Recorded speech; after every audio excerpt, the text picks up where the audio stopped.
Le triomphe de Shogun aux Emmy Awards, rencontre avec l'équipe d'une série haute couture, La Maison et enfin le retour de Zorro après 20 ans d'absence.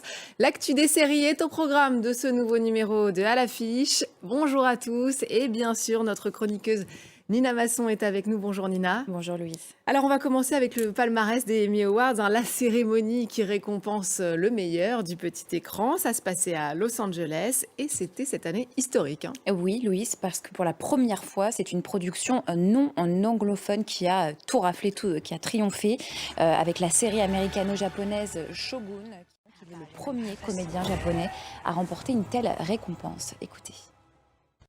Voilà, un carton plein donc pour Shogun aux Emmy Awards. Qu'est-ce que ça a donné dans les autres catégories? Alors c'est la série Hacks qui a créé la surprise donc en remportant le prix de la meilleure comédie face à la favorite de toujours. Chaque année c'est The Bear qui remporte la mise, mais elle ne repart pas bredouille pour autant. La soirée qui a aussi récompensé le phénomène Mon Petit Reine comme meilleure mini-série, l'histoire d'un barman harcelé par une femme victime de troubles psychiatriques. Et ça, c'est à voir sur Netflix. On en avait beaucoup parlé en effet. Alors retour en France cette fois Nina, avec une nouvelle série consacrée à la mode, ça s'appelle La Maison.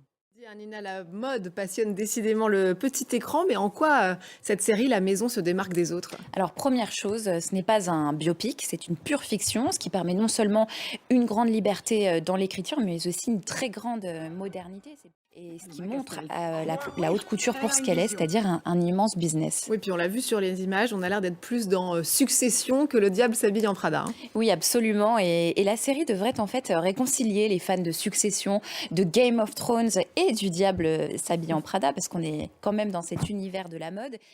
Voilà, c'est une magnifique série vraiment dont les dialogues sont incisifs et très puissants. La réalisation est léchée, les acteurs sont tous sans exception d'une justesse remarquable. Mention spéciale pour Carole Bouquet qui est royale dans son rôle de Logan Roy à la française. Vraiment c'est implacable et c'est extrêmement réussi. On attend la saison 2 avec impatience. Si elle est aussi effrayante que Logan Roy, Elle l'est. j'ai hâte de Elle voir. l'est vraiment. Alors série française toujours, on va passer tout autre genre à Zorro. Le super-héros est de retour avec Sous le masque. Jean Dujardin, fallait-il le ressusciter? On y répondra juste après. Alors, pour rappel, le personnage a saturé notre imaginaire au cinéma, d'abord avec Douglas Fairbanks en 1920, puis en 1940.